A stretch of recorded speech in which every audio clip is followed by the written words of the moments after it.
Alléluia. Voilà. Nous bénissons le Seigneur pour l'opportunité qu'il nous donne. Merci à notre frère Amanki pour cette occasion.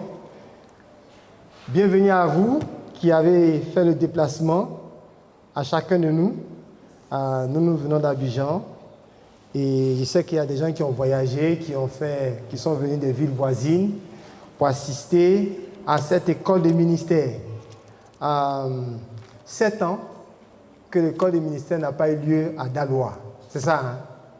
7 ans. Donc, nous reprenons le vide qui avait été laissé et nous bénissons déjà Dieu pour ce qu'il est en train de faire. Nous ne voulons pas mépriser les faibles commencements ou recommencements, mais nous croyons que Dieu va nous visiter ce soir et va parler au cœur de chacun de nous. Néhémie chapitre 1, je commence à lire à partir du verset 1, si vous avez trouvé vos Bibles. Néhémie chapitre 1, à partir du verset 1.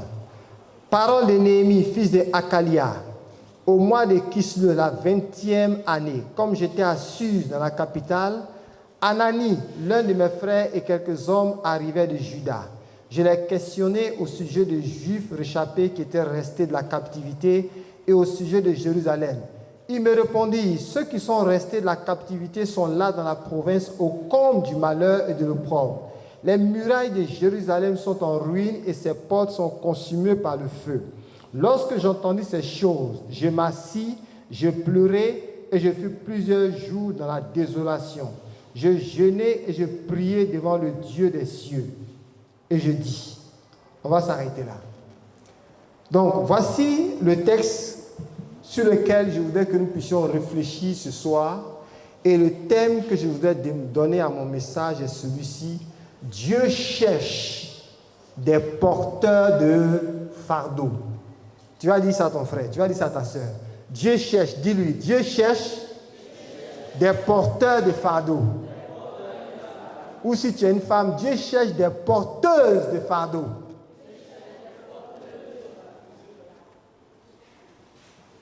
Donc, dans ce texte que nous avons lu, nous voyons Néhémie. Néhémie était en Babylone, n'est-ce pas? Et la Bible dit dans ce texte qu'il y a un groupe d'hommes qui est venu de Jérusalem et qui est arrivé dans la capitale. Et quand ils sont arrivés, Néhémie leur a posé des questions et ils ont décrit une situation. Alors, il faut que nous comprenions que les enfants d'Israël sont arrivés à Babylone après avoir été déportés par les Babyloniens. Dieu a prophétisé par Jérémie et par Isaïe des années auparavant pour dénoncer le péché du peuple. Plusieurs rois se sont succédés. Depuis Osias, Jotam, Sédécias, tous ces rois se sont succédés les uns après les autres et chacun des prophètes a dénoncé le péché du peuple. Le peuple s'était détourné, allait vers les idoles, faisait des choses qui irritaient l'Éternel. Et il envoyait ses prophètes, leur dit, détournez-vous de vos voies, revenez dans les voies, demandez quels sont les anciens sentiers et marchez dans ces sentiers. Ils ont dit non, non, non, nous avons fait ce que nos cœurs veulent faire. Et ils ont persisté dans cette désobéissance pendant des années, jusqu'à ce que la colère de Dieu atteigne son paroxysme. Et Dieu leur a dit, à cause de ce que vous avez fait, n'oubliez pas les paroles de l'alliance que j'ai données à Moïse. Si jamais vous me désobéissez et que vous me résistez, je vais susciter une nation que vous ne connaissez pas, qui va venir et qui va vous transporter dans ce pays. Et là-bas, vous allez vous rappeler de vos péchés et de vos iniquités. Et vous allez revenir à moi. Si vous vous repentez de tout votre cœur, alors seulement je vais mettre dans le cœur de ceux qui vous ont transporté, qui vous ont pris en captivité, la compassion. Et ils vont commencer à vous laisser aller. Donc, au moment où Néhémie recevaient cette information, il y avait déjà eu 2 groupes, 2 vagues de Juifs que Cyrus, empereur assyrien qui est venu après l'empire de Babylone, a permis aux enfants d'Israël de retourner et d'aller reconstruire le temple. Donc il y a 2 groupes qui sont partis, les uns à 2 vagues, ils sont partis en 2 vagues et ils ont commencé à reconstruire. Dans ce groupe était Esdras, dans ce groupe était Zorobabel. Maintenant, les murailles n'étaient pas construites. J'explique tout ça pour que nous comprenions le contexte. Vous comprenez? Voilà. Donc, les murailles n'étaient pas reconstruites. Et quand ces gens sont arrivés, ils ont dit une chose. Néhémie leur a posé la question. Il a dit de lui donner des nouvelles. Il répondit, ceux qui sont restés dans la captivité sont là dans la province, au comble du malheur de l'opprobre. Les murailles de Jérusalem sont en ruine et ses portes sont consumées par le feu. Et ce qui m'a attiré dans le compte rendu de ces personnes, c'est le mot « les murailles de Jérusalem sont en ruine ». Qu'est-ce qui a causé la ruine de ces murailles? Qu'est-ce qui a causé la ruine de Jérusalem? Le péché. Et pendant que je priais pour ce message, la parole que Dieu a mis fortement dans mon cœur, c'est qu'il y a des chrétiens aujourd'hui, et même dans ce camp, dont les vies sont en ruine. C'est par là que nous voulons commencer. Il y a des gens qui sont venus à ce camp, mais dont les vies sont en ruine. Et qu'est-ce qui a ruiné la vie? Le péché. Le péché a cette capacité de ruiner la vie de quelqu'un. Le péché a cette capacité de détruire la vie de quelqu'un. Lorsqu'on s'adonne au péché, bien aimé, notre vie va aller de ruine en ruine. Les choses vont commencer à se détruire. Les murailles de Jérusalem étaient en ruine. Et les murailles, c'est ce qui protégeait la ville. Et ces murailles étaient en ruine. Il y a des gens dont la vie spirituelle ressemble à celle de Jérusalem, mais dont les murailles sont en ruine. Et ceux qui ont fait le compte rendu disent, c'est une honte. Ils sont au comble du malheur. Pourquoi? Parce qu'ils se sont détournés de l'Éternel. Bien-aimés, quelle est la situation dans laquelle nous sommes aujourd'hui? L'Église de la fin des temps, l'Église de la fin des temps, à laquelle nous appartenons, bien-aimés, si vous la regardez au jour d'aujourd'hui, il y a des choses qui doivent nous montrer que l'Église ou la vie des chrétiens est en train d'aller en ruine. 2 Timothée chapitre 3, verset 1. Que dit 2 Timothée chapitre 3, verset 1? Sache que dans les derniers temps, qu'est-ce qu'il y aura? Des temps difficiles.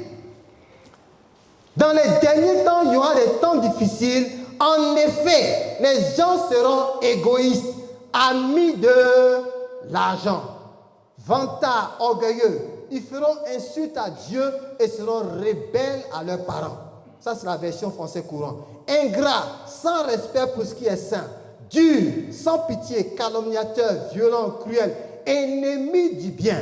Bien-aimés, il nous faut regarder nos vies. Et dans Matthieu 24, le verset 12, le Seigneur dit la même chose. Il dit, les temps de la fin, l'iniquité va augmenter et l'amour du plus grand nombre va faire quoi? Se refroidir. Notre Seigneur prophétisait sur les temps dans lesquels nous sommes. Et Paul, parlant à Timothée par l'Esprit, il dit, l'Esprit dit expressément que dans les derniers temps, les gens seront égoïstes et amis de l'argent. Quand nous allons dans les communautés, ou même les communautés que nous fréquentons, quel est le sujet dont on parle le plus aujourd'hui? Je n'ai pas entendu. Est-ce que vous ne comprenez pas qu'il y a quelque chose qui est en train de se passer là? Il y a 20 ans en arrière, 25 ans en arrière, quand je me suis converti, ça, ce n'était pas le sujet. Vous vous rappelez de ça? Je ne parle pas des jeunes qui sont convertis maintenant là. Je parle des anciens là. Hein? Les anciens, vous confirmez, non? Quand on s'est converti, on venait à l'église. Première question qu'on te pose, est-ce que tu es né de nouveau? Deuxième question, est-ce que tu es baptisé du Saint-Esprit? Quand tu as dit non là, on dit assieds-toi. On va prier sur ta tête jusqu'à... Tu vas parler en langue forcée. Et puis on dit troisième chose, évangélisation. On te prend, tu viens de te convertir. Nous on allait faire des évangélisations, on nous prend, on va dans la rue. Et puis on fait un petit cercle comme ça. Et puis on chante. Quand on a fini de chanter, on ne t'avertit pas avant. Hein? On dit mets-toi au milieu, raconte ton témoignage devant les gens qui sont debout là. La petite copine que tu avais là, elle est en train de passer, puis tu racontes ton témoignage. Mais ça nous a fait grandir, ça dit, on ne marchait pas, c'est des bonds de géants qu'on faisait. Il n'y avait pas de vendredi dans le mois qui passe sans qu'on ait au moins 2 veillées. Et quand on vient la veillée, ce n'est pas pour prier, Seigneur, donne-moi un mari, je vais percer, je vais avoir l'argent. Non, le sujet du jeûne, de la veillée là, du matin jusqu'au soir, tous ceux qui sont rentrés dans la salle là, tant que vous n'êtes pas baptisés du Saint-Esprit là, vous ne sortez pas. Est-ce que vous comprenez? Il y a quelque chose qui est en train de se passer dans l'Église et qui est en train d'affecter nos vies et qui est en train de ruiner l'Église. C'est des vies en ruine qui ont laissé, dès l'instant où on a laissé entrer l'esprit de mammon, la cupidité, les vies sont devenues des vies en ruine. C'est des vies motivées par le désir, le gain. Et par quoi est-ce que la parole commence dans 2 Timothée? Il dit, dans les derniers temps, sache que les gens seront égoïstes. Il ne parlait pas des gens du monde. Paul est en train d'instruire Timothée par rapport à ce qui va se passer dans l'Église. Il dit, dans l'Église, les gens vont devenir égoïstes. C'est qui l'égoïste? C'est celui qui pense à lui. Il ne pense à qui? Il pense à lui. Il ne pense pas à quelqu'un d'autre. C'est lui. Sa personne. Il passe avant les autres, avant les intérêts des autres. Mais ce n'est pas l'esprit de Christ. La Bible dit que l'amour nous pousse à considérer les intérêts des autres avant de considérer nos propres intérêts. Ça, c'est l'esprit de Christ. Mais l'esprit du monde dit, c'est moi d'abord. Et c'est comme ça que sont nos prières aujourd'hui. Des prières centrées sur nous-mêmes. Nous sommes devenus des dieux dans nos propres corps, dans nos propres cœurs. Et l'une des illustrations matérielles de cet égoïsme, ça se révèle même parfois dans nos conversations sur les réseaux sociaux. Vous voyez des gens aujourd'hui, dans leur téléphone, c'est plein de photos d'eux-mêmes. C'est pas ça? Avant, on ne pouvait pas prendre de photos de toi-même. Il faut que quelqu'un te prenne en photo. Aujourd'hui, tu n'as pas besoin de quelqu'un. Quand tu te lèves le matin, tu te prends en photo comme ça. Et puis tu affiches ça sur ton profil. Quand tu n'es pas conforme, tu enlèves. Tu mets un peu de fard et de fer, tu tires un peu le trait ici, tu tires un autre trait ici, puis tu prends une autre photo comme ça. C'est pas ça? Centré sur nous-mêmes. Est-ce que vous savez qu'il y a des gens qui sont morts à cause des selfies? C'est-à-dire, ils voulaient tellement prendre la photo qui va faire ce qu'on appelle le buzz. Hein? C'est-à-dire que tout le monde va liker, tout le monde va approuver. Ils sont allés se mettre à côté d'un précipice. Et puis maintenant, ils étaient comme ça. Et puis le pied a glissé. Ils sont morts. Il y a ceux qui sont tués par des trains. Parce qu'ils doivent prendre la photo où le train a été passé juste à côté. Ça tue, ça tue. Ça dit l'amour de soi-même en train de tuer des gens. Mais c'est l'état de l'Église de la fin des temps. Donc, ça va entraîner des vies qui sont en ruine. Des vies qui sont en ruine. Et les vies qui sont en ruine, ce n'est pas que la vie des fidèles. Il y a des vies de pasteurs qui sont en ruine. Dès l'instant où un pasteur, un homme de Dieu, se détourne de la communion avec Dieu pour centrer son message sur l'argent, c'est-à-dire il s'est détourné de l'essentiel pour poursuivre le matériel. Je vais vous montrer un autre passage dans Apocalypse. Dans Apocalypse, la Bible donne ceci. Apocalypse chapitre 3. D'abord, lisons Apocalypse chapitre 2, versets 4 à 5. Je suis en train de parler de l'église à la fin des temps. Apocalypse chapitre 2, versets 4 à 5. Dieu dit ceci à l'église. C'est à l'église d'Éphèse. Il dit, mais ce que j'ai contre toi, c'est que tu as abandonné ton premier amour. Ce que Dieu a contre l'église aujourd'hui et contre les chrétiens que nous sommes, c'est notre premier amour. Demande à ton frère, demande à ta soeur. Est-ce que l'amour que tu as là, c'est l'amour que tu avais au début de ta vie chrétienne? Demande-lui. Demande-lui. Demande bien, il n'est pas au courant, demande-lui. Est-ce que l'amour que tu as aujourd'hui là, c'est l'amour que tu avais quand tu as donné ta vie à Jésus? Donc, tu as demandé à celui qui est à gauche, demande maintenant à celui qui est à droite. Est-ce que l'amour que tu as aujourd'hui là, c'est l'amour que tu avais quand tu as donné ta vie à Jésus? Bien aimé, je suis en train de nous poser des questions pour nous pousser à réfléchir et à nous poser, à nous positionner correctement. Est-ce que l'amour que nous avons aujourd'hui, si on compare, est-ce que ça ressemble à l'amour que nous avions au début de notre conversion? Et le Seigneur ne s'est pas arrêté là. Quand il s'adresse à la dernière église, qui est l'église de Laodicée, regardez ce que dit cette église et vous allez reconnaître l'église de la fin des temps. Verset 15, Apocalypse 3, 15. Je connais tes œuvres, je sais que tu n'es ni froid ni bouillant. Puisses-tu être froid ou bouillant, ainsi parce que tu es tiède et que tu n'es ni froid ni bouillant, je te vomirai de ma bouche. Parce que tu dis, je suis riche, je me suis enrichi, je n'ai besoin de rien. L'église de Laodicée, qui est la 7e église à laquelle Jean, qui a reçu la révélation, Dieu lui a demandé d'écrire à ces églises.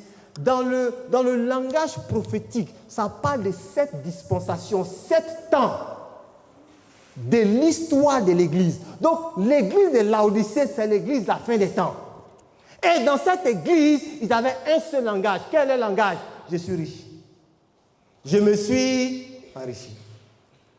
Ce n'est pas ça le sujet principal dans nos communautés aujourd'hui.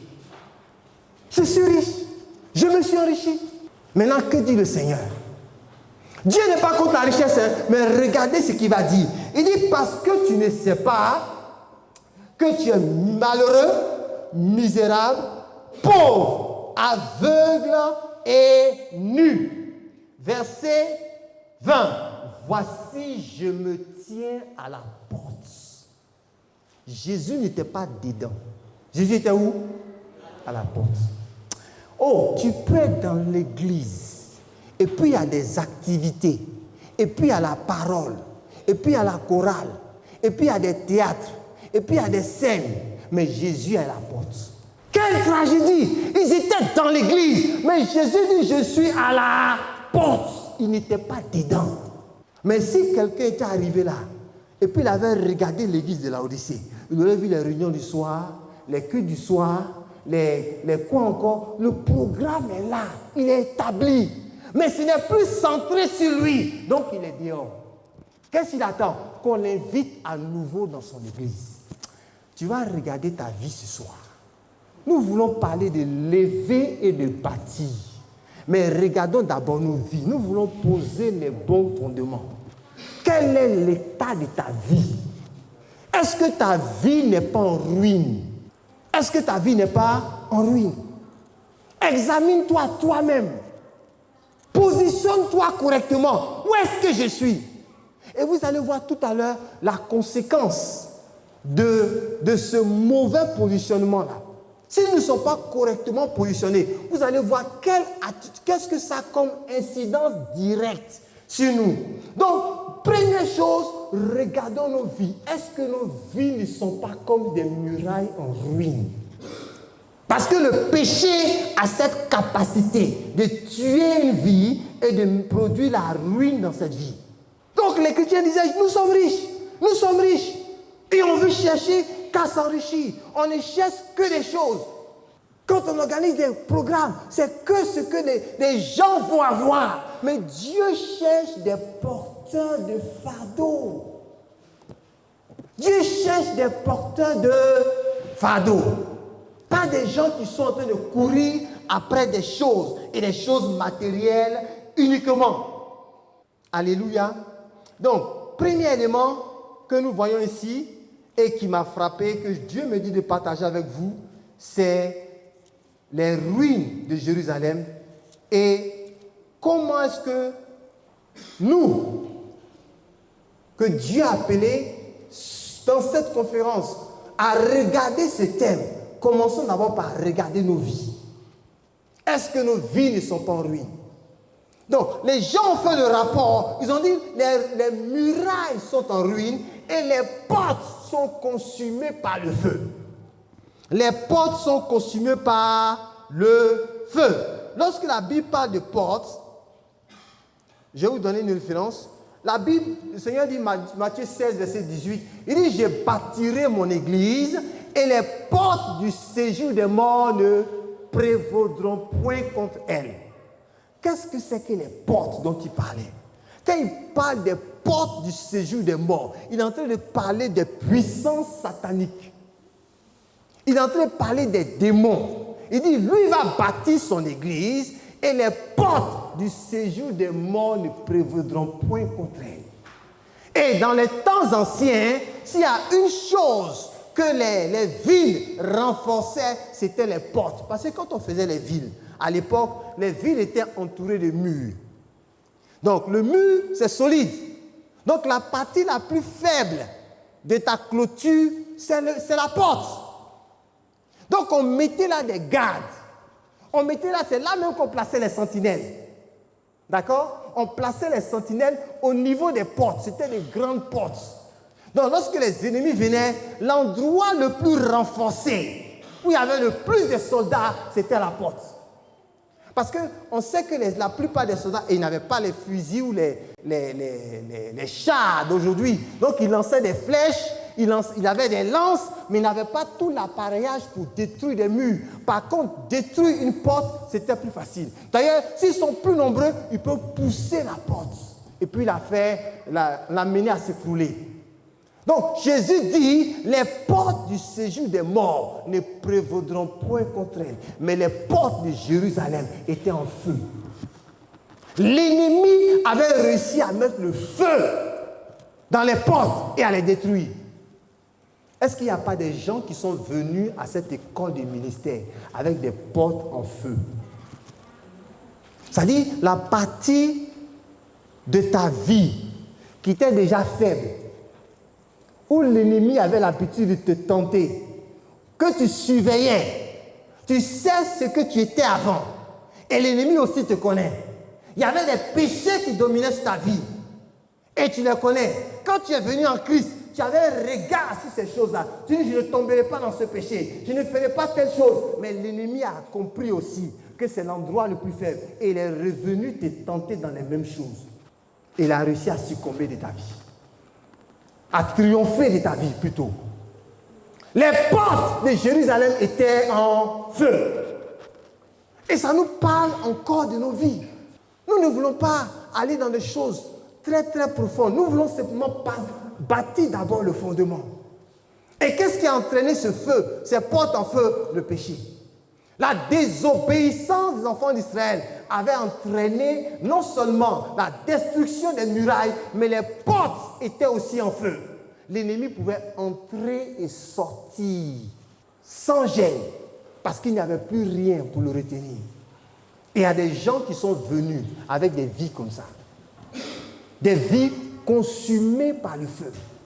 Problème après problème. Des situations qu'on n'arrive plus à maîtriser. Pourquoi? Parce qu'on a donné accès à l'ennemi. On a donné accès à Satan. Nous sommes venus, les portes, c'est aussi là le lieu de combat. Quand nous prions, quand je prie, bien aimé, ce que je dégage de ma vie là, même si on ne voit pas physiquement, ça s'appelle du feu. C'est aussi du feu. Donc, autant l'ennemi envoie le feu contre ma vie, je peux envoyer le feu contre l'ennemi. Donc, si mes portes sont consumées par le feu, ça veut dire que l'ennemi a réussi à vaincre le feu que moi je produis. Ça veut dire que l'ennemi a réussi à surmonter ce que moi j'avais comme arsenal.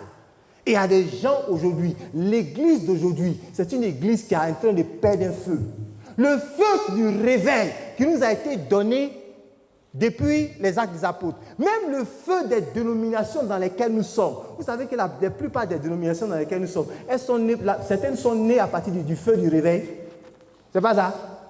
Il y a beaucoup de dénominations aujourd'hui d'églises. C'est le feu du réveil qui les a produites. Mais où est ce feu-là? Où est ce feu? Quand j'ai donné ma vie au Seigneur, et dans la dénomination dans laquelle j'étais, j'ai rencontré des anciens. J'ai dit, mais parlez-moi du feu. Mais ils me parlent du feu de ce qu'ils ont vécu. Les gens parlent des anges qu'ils ont vus. Les gens parlent des miracles qui s'accomplissaient, des paralytiques qui marchaient, des aveugles qui voyaient. Ils me disent que tu peux venir à l'église. Quand tu as péché là, quand tu es en train de venir à l'église dimanche, tu t'es confessé toi seul 10 fois sur la route. Il ne faut pas entrer à ton péché. Parce que dès que tu franchis la porte là, ta vie est dévoilée. Donc, on ne jouait pas. Mais aujourd'hui, qu'est-ce qui se passe? Est-ce que c'est ce qu'on voit? Non. Pourquoi? Les portes sont consumées par le feu.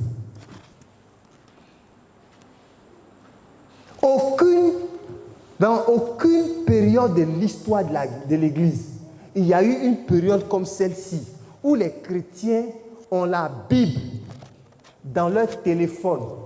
On a au moins 4 à 5 versions. C'est pas ça? Dans nos maisons, on a au moins la Bible, on peut avoir la Bible sous format papier, au moins 3 versions. Mais combien sont les chrétiens qui lisent la Bible? Combien sont-ils qui l'ouvrent pour lire? Et les chrétiens sont facilement séduits. Mais nous ne savons pas que c'est la parole de Dieu et la prière qui nous permet de générer le feu dans nos vies. Donc s'il n'y a pas de feu, le feu de l'ennemi va nous consumer. Le feu de l'ennemi va nous dévorer. Les portes de nos vies ne sont plus gardées. Il n'y a pas une période où on a autant trompé les chrétiens qu'aujourd'hui. Oh, une année à une école de ministère, j'ai rencontré un jeune couple. Ils ont rencontré un prophète qui lui a dit qu'il va leur montrer des secrets de la parole de Dieu. Donc, ils n'ont qu'à aller acheter des parfums, un tissu blanc, des choses, des articles. Et puis, ils sont venus à ça. Et puis, il a mélangé le parfum dans l'eau. Il a fait des trucs. Et puis, il a dit ça là.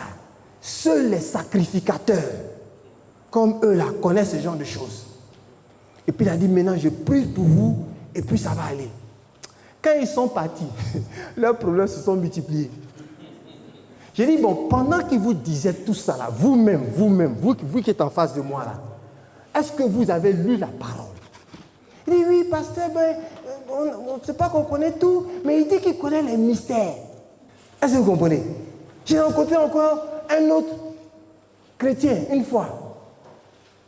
Lui, ses affaires ne marchaient pas. Donc, les gens lui ont dit d'aller acheter un mouton. Je parle de choses qui se produisent à Abidjan. Il est parti acheter un mouton à Williamsville. Et puis, il a mené ça au prophète. Le prophète dit, je vais te montrer ce qui se faisait dans l'Ancien Testament. Donc, ils ont fait comme dans l'Ancien Testament, où le sacrificateur égorgeait un des moutons et puis priait sur l'un des moutons, d'accord, pour mettre les péchés ou les problèmes du peuple sur le mouton. Il a fait ça. Et donc il dit, pour pouvoir faire ça, il faut acheter un costume pour moi. Et puis, je vais prendre 3 jours de jeûne, le prophète, hein, et puis il est parti acheter les sacs de riz là. Il a cousu un trou dedans. Donc il porte le sac et la cendre. Donc, il porte le sac et la cendre. Il a fait ça pendant 3 jours. L'homme a payé de l'argent, il a donné un costume, ils ont pris sur la tête du mouton, ils se sont partagés le mouton, et puis il dit ça va aller. Ses affaires ont chuté. Il a craché. Pourquoi est-ce que ces gens continuent dans leur œuvre? Parce qu'ils ont en face d'eux des gens qui ne lisent pas la parole. Vous parlez à un chrétien, on lui dit mon pasteur n'a pas dit ça. Mais ce n'est pas une affaire de pasteur. Lis ta Bible. Non, il faut que mon pasteur dise d'abord. Il faut que mon prophète dise d'abord. Et il ne réalise pas qu'il n'y a plus de feu dans leur vie. Écoutez, si vous lisez Matthieu 24, il y avait plutôt Luc chapitre 24, il y avait 2 disciples qui quittaient de Jérusalem et ils allaient à Emmaüs. Leur maître venait de se faire crucifier à la croix, n'est-ce pas? Et donc ils partaient de Jérusalem, tristes, et ils marchaient lentement. Jésus s'est joint à eux. Leurs yeux étaient empêchés de le reconnaître. Et ils ont fait un chemin avec eux, près de 11 kilomètres. Quand il s'est assis avec eux, dans la maison, il a fait comme s'il voulait partir. Ils ont dit non, reste, il fait nuit, reste avec nous. Il s'est assis avec eux. Il a commencé à couper le pain. Les yeux se sont ouverts. Il a disparu devant eux. Qu'est-ce qu'ils ont dit? Notre cœur ne brûlait-il pas au-dedans de nous lorsqu'il nous parlait? Il y a quelque chose qui s'est éteint quand ils ont quitté Jérusalem. Quand ils ont commencé à marcher et qu'ils allaient vers Emmaüs, il n'y avait plus de feu en eux. Mais quand il a commencé à leur parler, il y a un feu qui s'est allumé. Ces gens qui ont dit à Jésus, il fait nuit, ne continue pas à marcher dans l'obscurité. La Bible dit, la même nuit, quand Jésus a disparu devant eux, qu'est-ce qu'ils ont fait? Ils sont retournés à Jérusalem. Il n'y avait pas la lumière comme il y a la lumière aujourd'hui là. Des gens marchaient dans l'obscurité. Pourquoi? Parce que le feu qui a été allumé a tué la peur. Ils sont allés là où leur maître avait été crucifié. Lorsqu'on s'éloigne de la croix, mon frère, il n'y a plus de feu dans la vie. Lorsqu'on s'éloigne de la croix, il n'y a plus de feu. Lorsqu'on s'éloigne de la Bible, il n'y a plus de feu. Lorsqu'on s'éloigne de la prière, il n'y a plus de feu. L'ennemi va consumer ta vie avec son feu. Parce que l'ennemi a un feu. L'ennemi a un feu. C'est parce qu'on n'est pas conscient que l'ennemi a un feu. Demande à ton frère, demande à ta soeur, est-ce que tu lis encore la Bible? Est-ce que tu pries encore comme tu priais au début de la conversion? Demande-lui bien. Il y a des gens qui ne demandent pas. Demande. Verset 4. Lorsque j'entendis ces choses, je m'assis, j'ai pleuré. Maintenant, regardez bien. Écoutez-moi bien. Les gens qui sont venus de Jérusalem, là, c'était un groupe de personnes. On est d'accord?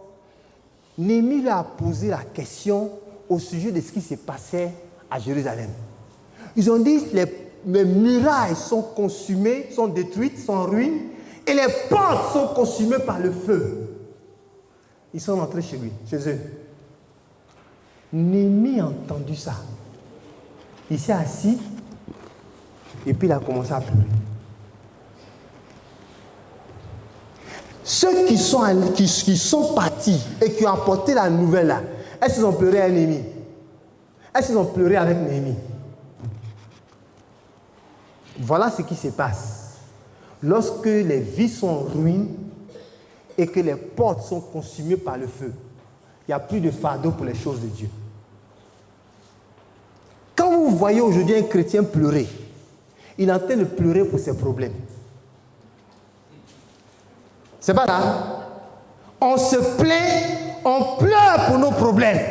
Mais combien de chrétiens pleurent pour des vies qui sont en ruine? Combien de chrétiens pleurent pour les gens qu'on voit, qu'on rencontre tous les jours, que Satan est en train d'entraîner en enfer? Néhémie, ce n'est pas sa maison. Il est à Babylone. Et Néhémie n'était pas un pauvre. Néhémie travaillait au palais du roi. Normalement, si tu es là-bas, tu dois avoir oublié toutes les difficultés d'avant. Tu as dit, mon frère, Dieu merci, moi je suis dans le palais aussi. C'est pas ça? Normalement. Qu'est-ce qu'il avait à faire avec cela? Mais parce que Néhémie était un homme qui avait une intimité avec Dieu. Ce qu'on lui a dit des murailles, ce qu'on lui a dit des portes, a déclenché une tristesse dans son cœur. Vous comprenez? Ça a déclenché une tristesse. Pourquoi les gens qui ont apporté les informations, eux-mêmes n'ont pas pleuré? Parce qu'ils n'avaient aucun fardeau pour Jérusalem. Ils n'avaient aucun fardeau. Peut-être même certains parmi eux étaient mécontents d'être à Babylone parce qu'ils estimaient que Dieu n'avait pas été gentil avec eux. Nous, on a dit dans l'église aujourd'hui des gens qui passent plus de temps à se plaindre de leur situation qu'à avoir des fardeaux pour ceux qui périssent. Des gens qui, c'est-à-dire, ils en veulent à Dieu. Ils sont dans l'église, ils en veulent à Dieu. Pourquoi Dieu n'a pas fait ceci? Pourquoi Dieu n'a pas fait cela? Et donc, ils ont des poings levés, mais on ne voit pas le point là. C'est là, c'est comme c'est caché. Ils disent, mon frère, ça va. Mais dans leur cœur, il y a quelque chose qui ne va pas. Vous savez pourquoi les chrétiens passent d'église en église? Parce que parfois, une des raisons, c'est parce qu'ils reprochent quelque chose à Dieu. Je suis venu ici, on n'a pas résolu mon problème. J'ai parti voir de l'autre côté là. Peut-être qu'il n'y a pas de fardeau. Il n'y a aucun fardeau. Dieu cherche aujourd'hui des gens qui ont des fardeaux. Des gens qui ont des fardeaux. Je dis, quand je me suis converti, quand on venait faire des veilles de prière, ce n'était pas pour prier pour nos problèmes. Ce n'était pas pour ça. On était dans le quartier et les sujets, la majeure partie des sujets au cours de la veillée, il y avait deux thèmes. 1, baptême dans le Saint-Esprit. 2, évangélisation. Nos sujets personnels là, c'est quand il reste 1 heure avant 5 heures du matin là, c'est là on priait pour nos sujets. C'était secondaire.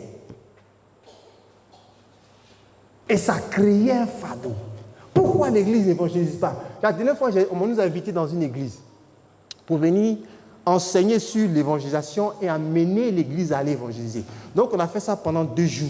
Le programme, on vient le matin, on prend ceux qui étaient disponibles, on allait évangéliser dans les rues du quartier où se trouve l'église. Et puis le soir, on leur donnait l'enseignement sur comment suivre les convertis. Le pasteur et sa femme dans l'église dit, ça fait des années, on n'a plus jamais évangélisé comme vous évangélisez là. Mais on fait quoi dans le quartier? Et un quartier qui était, c'est-à-dire quand on a commencé à évangéliser, tous ceux qui étaient autour de nous là, c'était nos cousins. Nos cousins, vous savez de quoi je parle, non? Nos cousins. C'est pas ce qui se passe à Daloa ici. C'est pas ce qui se passe à Daloa. La ville de Daloa, il y a combien? Il y a près de... Les statistiques que j'ai vues disent que dans cette ville ici, là, je vous montre, il y a 420 000 personnes, environ, recensement de 2021. 420 000 personnes. Ces 420 000 personnes, nos cousins représentent à eux ce 40%. Et si vous ajoutez les 20% d'animistes, ça fait 60% de la population. Donc vous avez 420 000, vous avez près de 300 000 personnes qui ne connaissent pas Dieu. Mais est-ce que ça c'est un fardeau pour l'Église? Est-ce que c'est un fardeau pour nous individuellement? Non. Non. On a dit à Néhémie, les murailles de Jérusalem sont en ruine, les portes sont consumées par le feu. La Bible dit, il s'est assis. Il y a des informations qui doivent te pousser à t'asseoir. Il y a des choses quand tu t'entends, même quand tu es debout, tu dois te dire, apportez-moi une chaise, je vais m'asseoir. Parce que l'information, c'est comme ça t'a giflé. Tu as perdu l'équilibre, tu as besoin que tu t'asseyes. Mais il y a des choses qui ne nous poussent pas à nous asseoir. On est devenu indifférent. Pourquoi? Parce qu'on s'est déconnecté du Seigneur et de son fardeau. Lisez le livre de Jérémie. Le livre de Jérémie. Il y a un livre de Jérémie, c'est-à-dire il y a le livre de Jérémie, et puis il y a un livre à côté qu'on appelle les Lamentations de Jérémie. Vous savez ce que ça veut dire? C'est-à-dire, on l'appelait le prophète qui pleure. Jérémie, il passait son temps à pleurer. Dieu l'a suscité au moment où la nation d'Israël était en train de se perdre. Ils adoraient les idoles. Ils voyaient l'injustice partout, la méchanceté. Les prophètes accumulaient les maisons. Les lévites accumulaient les maisons et les richesses. Ils dépouillaient les maisons des pauvres. Ils faisaient tout et n'importe quoi. L'adultère, l'injustice était là. Jérémie était attristé. Dieu lui dit, cette nation, je vais l'amener en captivité pendant 70 ans. Et je vais envoyer les Babyloniens qui vont détruire cette ville, qui vont tuer les jeunes gens, ils vont éventrer les femmes, ils vont même détruire cette nation. Jérémie a pleuré. Et si vous lisez Jérémie, Je vous donne le passage. Jérémie, le verset, si je trouve le passage, je vous le donne. Jérémie chapitre 9, verset 1. Il dit, oh, si ma tête était remplie d'eau, si ma tête était remplie d'eau, je pleurerais jour et nuit sur la ruine de mon peuple, sur le malheur d'Israël. Il y a un danger qui arrivait que personne ne voyait. Mais quand Jérémie dit, voici le malheur qui arrive, peuple de Dieu, répentez-vous. Les gens riaient, ils plaisantaient. Il dit, si ma tête était remplie d'eau, je vais pleurer jour et nuit. Mais en fait, qui est en train de pleurer? C'est Dieu. Dieu pleure sur son peuple et il pleure par le prophète. Mais pourquoi est-ce que Jérémie pouvait transporter et véhiculer les sentiments de Dieu? Parce que Jérémie et Dieu étaient devenus un de cœur. Quand tu es déconnecté d'avec Dieu, tu ne peux pas ressentir ce qu'il ressent. Tu ne peux pas. Quand tu es déconnecté de Dieu, tu ne peux pas ressentir ce que Dieu ressent. Et donc, tu peux sortir de chez toi, des gens sont en train de périr dans leur péché, mais ça ne pose aucun problème. Le livre de Néhémie existe parce que Néhémie a saisi un fardeau. Sinon, on n'aurait jamais entendu parler du livre de Néhémie. Jamais. Des gens sont allés voir Jérusalem, ils sont revenus, ils ont fait le rapport, mais ils n'ont pas pleuré à Néhémie. Ils n'ont pas pleuré. Ils étaient indifférents. Néhémie a saisi cette information. Il a commencé à pleurer. Oh, si nous savions, si nous étions connectés avec notre Dieu, nous allions pleurer. Et la connexion avec Dieu allait nous permettre de saisir non seulement son fardeau, mais ça allait changer nos prières, notre façon de prier et les choses pour lesquelles nous prions. Si vous lisez la suite, vous allez voir que les prières de Néhémie ont été, à partir de ce jour, concentrées sur ce qui faisait mal au cœur de Dieu.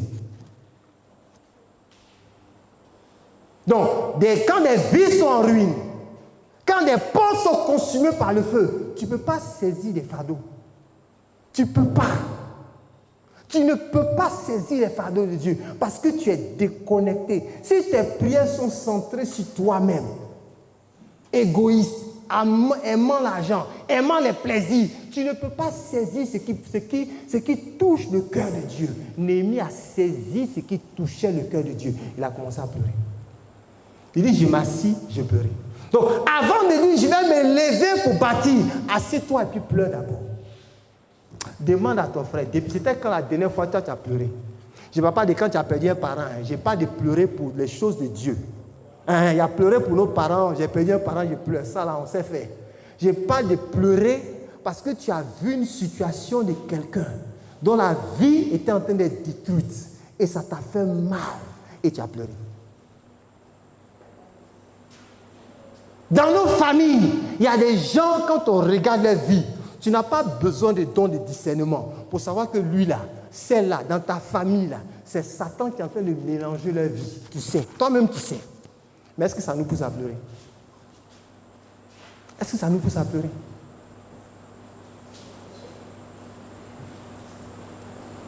Nous sommes dans un pays où il y a 32 peuples qui sont non atteints par l'évangile.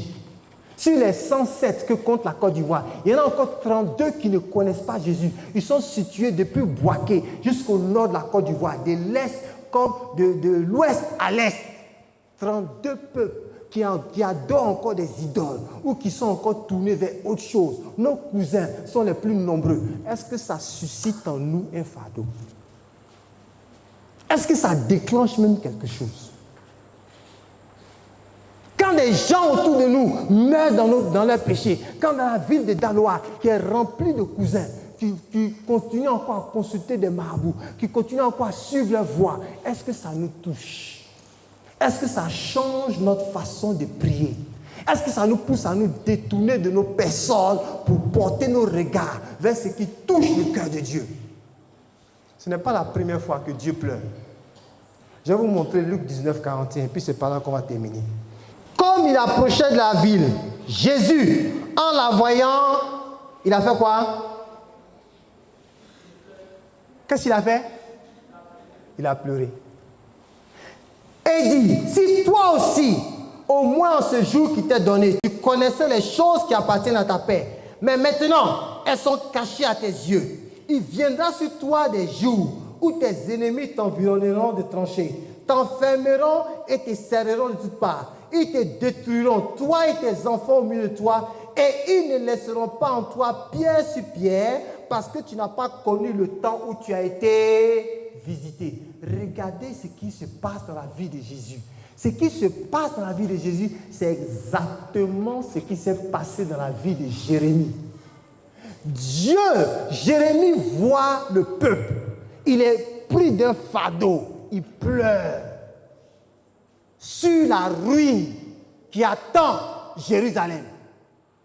Des siècles plus tard, Jésus, il regarde Jérusalem et puis il dit, oh, si tu avais saisi ce que je suis venu t'apporter, Jérusalem, tu aurais connu la paix. Mais parce que tu n'as pas saisi cela, tu ne t'es pas intéressé. Jérusalem, des jours viennent où des ennemis vont te serrer et ils vont te faire exactement ce qui est arrivé du temps de Jérémie. Est-ce que vous savez qu'en l'an 70, après la mort du Seigneur, les armées romaines, il y a un empereur romain qu'on appelait Titus, il est arrivé à Jérusalem, il a massacré Jérusalem.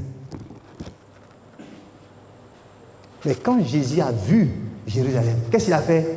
Il a pleuré. Pourquoi il a pleuré? Parce qu'il avait un fardeau dans le cœur. Il a exprimé le regard du Père sur Jérusalem. Qu'est-ce qui poussait Jésus à pleurer? Son Père pleurait pour Jérusalem. Si Dieu pleure, et puis toi tu ne pleures pas, est-ce qu'il n'y a pas un problème? Je n'ai pas compris. Si Dieu pleure, Dieu, il pleure, et puis toi tu ris, est-ce qu'il n'y a pas un problème dans ta vie? Il y a un problème. Parce que nous sommes censés vivre et exprimer ce que lui exprime. Or, il vit en nous. Maintenant, lui pleure en nous et nous on rit. Vous voyez la déconnexion. Jésus pleurait. Même ses disciples ne pleuraient pas. Les scribes et les pharisiens ne pleuraient pas. Les habitants de Jérusalem ne pleuraient pas. Ils étaient tous déconnectés. Oh, c'est triste. L'état de l'Église actuellement, ça fait peur. Parce que Dieu pleure. Dieu pleure sur la ville de Daloa. Quand vous avez 70% de la ville de Daloa qui ne connaît pas Jésus, si Jésus vient aujourd'hui, là, tout de suite, à 22h, presque 22h45, qu'est-ce qui se passe? Vous avez potentiellement, ça dit qu'on se base uniquement sur les chiffres, il y a 70% de la ville de Daloa qui ne va pas. C'est pas ça? Est-ce que ça nous fait quelque chose? Est-ce que ça nous remue même à l'intérieur? Est-ce que ça nous secoue?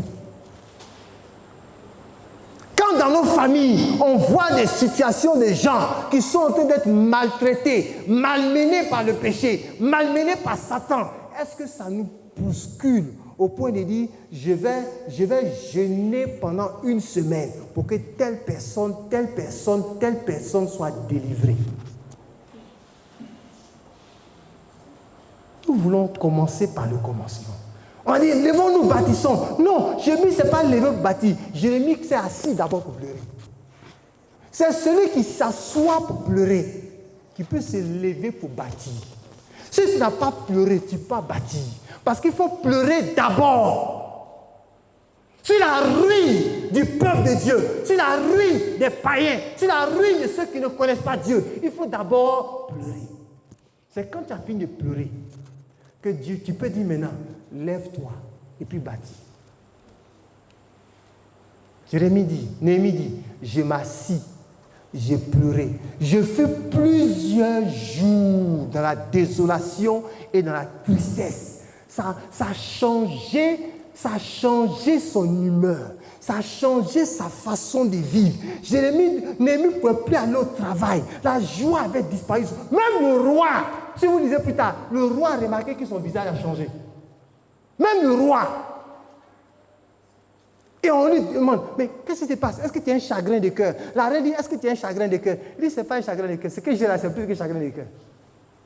Nous, quand notre visage est défait, et puis on nous demande, c'est parce qu'on est malade, c'est parce que notre fils n'est pas allé à l'école, c'est parce qu'on nous a dit qu'un parent est décédé au village. C'est normal, il faut qu'on soit triste, c'est la famille. Mais est-ce qu'il y a des choses qui touchent le cœur de Dieu, qui peuvent produire une tristesse dans notre cœur? Si ce n'est pas le cas, bien aimé, ça veut dire qu'on est déconnecté. Et c'est grave. Et c'est grave. Néhémie, ça a changé sa vie. Ça l'a poussé à la repentance. Et quand il se repentait, il dit, nous et nos pères, nous avons péché. Il ne s'est pas dédouané pour dire, bon, c'est ceux-là, ils n'ont pas de fardeau. Non, il s'est mis dedans.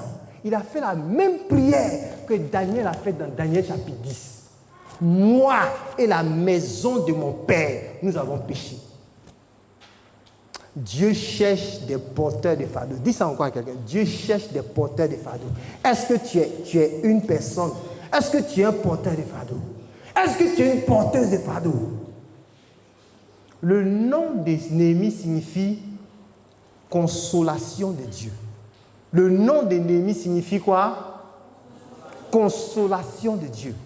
Parce que celui qui pleure, selon Dieu, c'est celui qui peut apporter la consolation à d'autres personnes. Si Dieu dépose un fardeau, il fait de toi un consolateur. L'œuvre de Néhémie, d'aller restaurer les murailles de Jérusalem, d'aller fixer les portes, c'est une œuvre de consolation d'un peuple qui était au comble du malheur et de la désolation. Quels sont les Néhémies que Dieu va susciter au cours de cette école de ministère, qui vont apporter la consolation dans leur famille, dans leur voisinage, dans leur église, qui vont apporter la consolation sur la ville de Daloa, sur la ville de Diokwe, sur la ville de Man, parce que Dieu pleure. Il faut des gens qui vont consoler Dieu. On peut consoler Dieu. En quoi faisant? Si je commence à me saisir de son fardeau et puis je fais son travail, j'ai apporté la consolation à Dieu. J'ai satisfait son cœur. Est-ce que Dieu va trouver des ennemis dans cette école de ministère? C'est par là que nous voulons commencer ce soir. Nous n'en levé bâti. Pleure d'abord. Assieds-toi, pleure. Cette semaine, on va nous montrer des chiffres sur la situation des peuples non atteints en Côte d'Ivoire. On va nous parler de certains champs où l'ennemi est encore en train de presser des gens avec des démons, des idoles et des fétiches. Et je veux croire qu'il y a des gens qui vont saisir des fardeaux pour dire, Seigneur, je ne peux plus vivre ma vie comme ça. La première fois que je suis allé à Ecomine, il y a des choses que je ne savais pas. J'étais étudiant, 93. Quand je me suis assis dans la foule, et puis on a commencé à sortir des statistiques sur les peuples non atteints. Et on m'a dit qu'il y a des peuples sur la terre, en Côte d'Ivoire, qui n'ont jamais entendu l'évangile. Je dis, quoi? Ce n'est pas possible. Comment? Comment ça peut être possible? Comment? L'évangile est parti en Côte d'Ivoire? C'est là où on m'a ouvert les yeux. On dit, mon ami, ouvre les yeux. Il y a des gens, ils ne savent même pas qu'il y a un nom qui s'appelle Jésus. Ils ne savent pas. Il y a d'autres qui n'ont même pas suffisamment entendu. Oh, ma vie a été secouée à partir de ça. Je suis sorti de cette école de ministère triste. Triste de ce que je ne saignais pas sur ça depuis longtemps, mais en même temps heureux de savoir que je pouvais faire partie de cette armée que Dieu va utiliser pour changer quelque chose. Et des années plus tard, quand je travaillais, Dieu m'a appelé à le servir. Parce qu'à partir de ce jour-là, j'ai commencé à prier, j'ai commencé à donner avec ma bourse d'étudiant. Et quand j'ai travaillé, j'ai continué jusqu'à ce que Dieu me saisisse un jour pour dire, je ne veux plus de ton argent, je ne veux plus de ton temps, c'est toi-même que je veux. Alléluia. Et c'est le travail que nous faisons actuellement. Bien-aimé, vivre une vie chrétienne sans fardeau, tu vis inutilement. Tous ceux qui ont marché avec Dieu et qu'il a utilisé, c'est des gens dans la vie desquels il a déposé un fardeau. Ils ont vu les mêmes choses que tout le monde. Écoutez-moi bien. Tu peux voir les mêmes choses que tout le monde, mais tu ne gardes pas ça à cœur. C'est un groupe de personnes, ils sont venus faire le rapport à Néhémie, mais eux-mêmes, ils sont partis chez eux, ils sont partis manger. Ils sont partis chez eux, ils sont partis manger. La vie a continué. Mais Néhémie, il a cessé de manger le jour-là. La Bible dit, je jeûnais. C'est-à-dire qu'il y a des fardeaux qui déclenchent en même temps un jeûne et prière. Tu n'as plus faim. Tu n'as plus envie de manger. Il y a des choses quand tu les vois et quand tu les entends et que tu sais que ton Père Céleste pleure, tu ne peux plus manger. Tu ne peux plus manger. Oh, même si on met la nourriture, tu ne manges plus. Tu ne manges plus, tu n'as plus envie. Parce que ton cœur saigne. Tu sais que Dieu pleure. Pourquoi est-ce que... C'est-à-dire, si quelqu'un est en deuil, hein, et puis tu as préparé le plat le plus intéressant, puis tu mets ça devant lui, pendant qu'il est en train de pleurer, tu vas le forcer à manger. Toi-même, tu as laissé ton plat, tu as commencé à pleurer à lui d'abord. Tu as laissé ton plat. Tu as commencé à pleurer à lui d'abord. Jusqu'à ce qu'il soit consolé avant qu'il commence à manger. Mais nous, on mange, on boit, on danse, on rit quand Dieu pleure. Car quelle tristesse. Dieu cherche des Néhémies, des porteurs de fardeau. Est-ce qu'on peut se lever pour prier ce matin, ce soir? Regarde ta vie. Regarde ta vie. Et pose-toi la question. Est-ce que ma vie n'est pas en ruine? Est-ce que mes portes ne sont pas consumées par le feu? Est-ce que mon amour pour Dieu n'a pas complètement refroidi? Ce que j'ai maintenant là, est-ce que c'est la vie de Christ que j'avais avant? Est-ce que c'est la vie que j'ai? Commence à parler à Dieu. Que chacun se confesse, comme Néhémie s'est confessé. Commençons à parler. Bien aimé, je ne vous entends pas. Que chacun prie aussi. C'est une affaire individuelle. Tout ce que nous allons bâtir le reste de la semaine là, la source là, c'est aujourd'hui. C'est aujourd'hui. Donc commence à parler au Seigneur. C'est Dieu qui nous a convoqués ici. Lui seul sait la raison pour laquelle il t'a amené ici. Donc parle à ton Père. Dis-lui, Seigneur, merci de ce que tu m'as amené ici. Parle à ton Père. Confesse-lui que même ta vie de prière actuellement là, ce n'est pas la vie de prière que Jésus recherche. La façon dont tu lis la Bible là, ça n'a rien à voir avec ce que Jésus veut. Tu sais ce qu'il veut. Mais c'est comme si tu es devenu tellement faible, tellement léger, que tu tolères toutes choses. Tu laisses ta vie aller comme ça. Non, tu n'es plus à ton poste. Parle à ton Père, parle à ton Père. Implore sa grâce.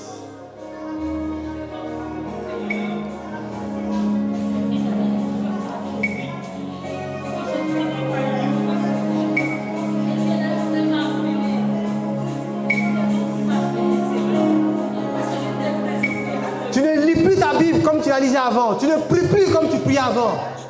Tu n'évangélises même plus déjà. Parce qu'il n'y a plus de fardeau. Il n'y a aucun fardeau. Dis à Dieu, pardonne-moi ma légèreté, ma superficialité. Je ne peux pas continuer à vivre cette vie religieuse. C'est une vie religieuse. Jésus ne nous appelle pas une vie religieuse. Il nous appelle une relation avec lui. Implore la grâce. Dis au Seigneur, aie pitié de moi. Viens à mon secours. Pardonne-moi.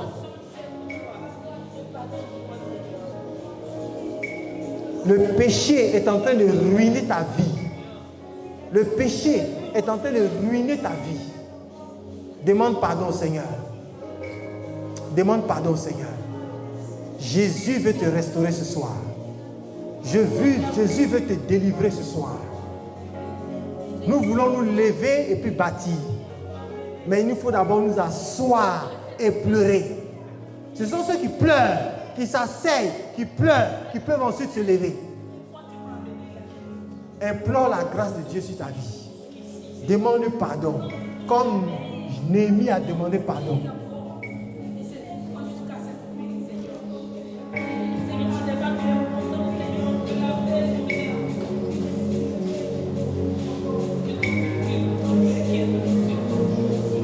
Bien-aimés, prenons encore une minute. Confessons nos péchés. Confessons que nous nous sommes éloignés de Dieu. Que nous ne pleurons plus pour les choses qui font pleurer Dieu. Que même notre amour pour ceux qui périssent, pour ceux qui n'ont pas l'évangile, a baissé. On ne parle même plus de lui. On ne peut même plus témoigner de notre vie chrétienne à quelqu'un. Nos prières sont centrées sur nous-mêmes, nos besoins, notre famille. Demandons pardon. Dieu cherche des porteurs de fardeau ce soir. Demande pardon.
Encore quelques minutes, implorons sa miséricorde. Dieu est miséricordieux.